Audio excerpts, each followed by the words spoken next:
There's a reason Viking ships still fascinate historians, archaeologists and survivalists alike.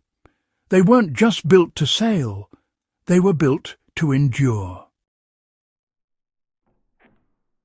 When you look at preserved Viking planks that spent centuries buried in soil and seawater, you start to see something modern construction often forgets. These people knew how to protect wood in ways that still beat many of today's commercial preservatives. The Vikings faced brutal weather, saltwater exposure, constant moisture and relentless decay, yet their timber held strong far beyond what untreated modern lumber can handle. And here's the part that pulls you in. The exact same preservation method they used is something you can do right now with simple tools and natural materials. No industrial pressure chambers, no chemical brews with names you can't pronounce.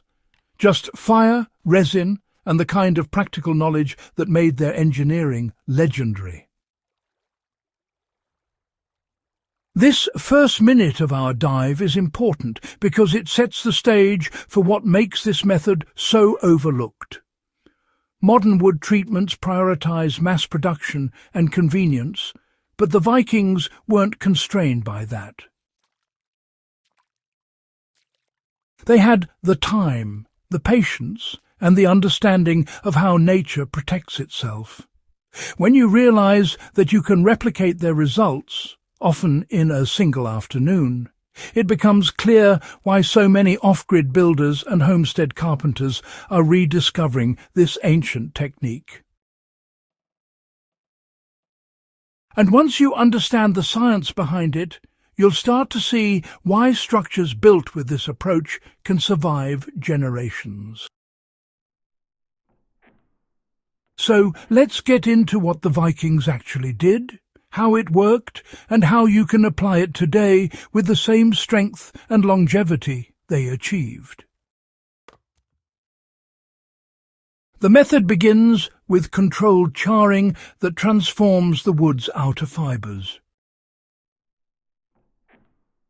Viking shipwrights and carpenters understood that heat changes wood fundamentally. When the surface is exposed to controlled fire, the outer layer undergoes carbonization. Now, this isn't ash. It's actually a thin, hardened layer of carbon that fungi, insects and bacteria really struggle to colonize. The Vikings, well, they didn't articulate it chemically, but they certainly recognized its value. So they applied this technique to hull planks, building timbers and even tools. The charred layer, you see, closes the pores, reduces water absorption, and eliminates nutrients that rot feeds on. Vikings used open flame, carefully managed, to darken their timber before sealing it. Even today, in surviving fragments, archaeologists note the distinct signature of surface carbonization.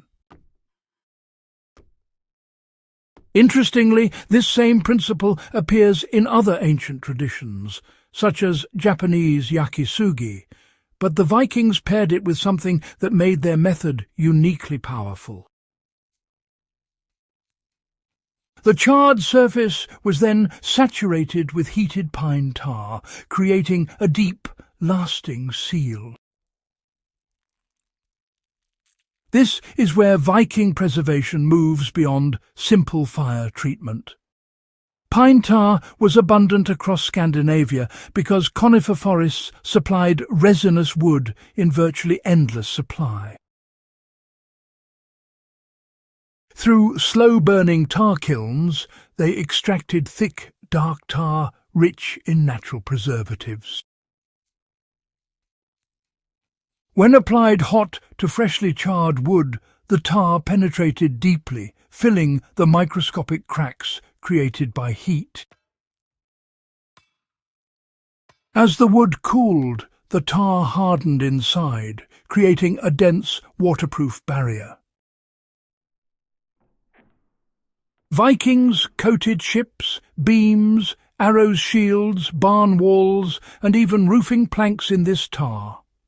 It served as both armour and medicine for wood, constantly repelling moisture, whether the timber faced ocean spray or inland winters. Modern products try to mimic this effect with synthetic sealants, but most fail in long-term durability. Synthetic coatings often crack with temperature fluctuations or degrade under ultraviolet exposure. Traditional pine tar, in contrast, remains flexible, ultraviolet resistant, and hydrophobic. That's why, preserved Viking timbers still retain a tar-rich signature after hundreds of years. You can actually apply this method today with straightforward, realistic steps rooted in Viking practice. Start with seasoned wood that has had time to dry.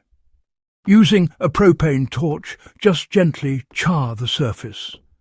A slow pass works best, creating a dark, carbonized layer without burning into flaky material.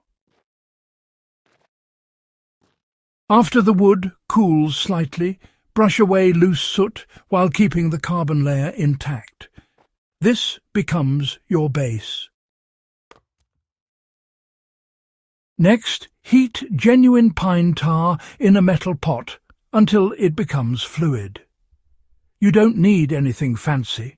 Even a simple camping stove works. Some modern craftsmen blend tar with a small amount of boiled linseed oil to improve flow, but the Vikings primarily relied on pure tar. While the wood is warm from the charring process, brush the hot tar into the grain.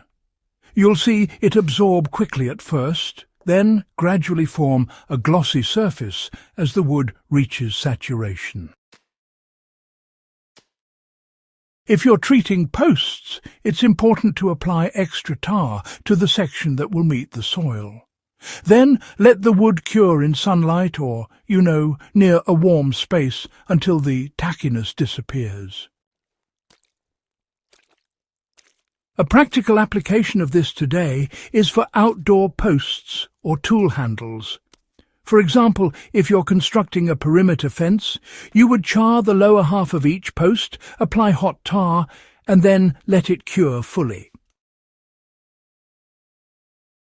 When set into the ground, these posts actually outperform many pressure-treated ones because they resist rot at the critical soil line. Or consider a small boat or canoe. Treating the hull with char and tar not only waterproofs it, but gives it the same flexible, resilient surface Vikings depended on for ocean crossings. This method faded not because it stopped working, but because industry shifted toward convenience. The decline of traditional pine tar began with industrial wood preservatives. Pressure treating became the norm because it allowed lumber companies to produce vast quantities quickly. But, convenience came with a cost. Chemical-treated wood often leaches compounds into the soil, has a shorter lifespan than char and tar timber, and, it requires retreatment. The Viking method doesn't. Once properly treated, wood can last decades or even centuries with only occasional renewal coats. What stands out most is that the method is environmentally safe, historically proven, and mechanically sound. It combines nature's own defences with craftsmanship rather than relying on industrial shortcuts. And now, thanks to growing interest in historical engineering and sustainable building, this technique is returning to relevance.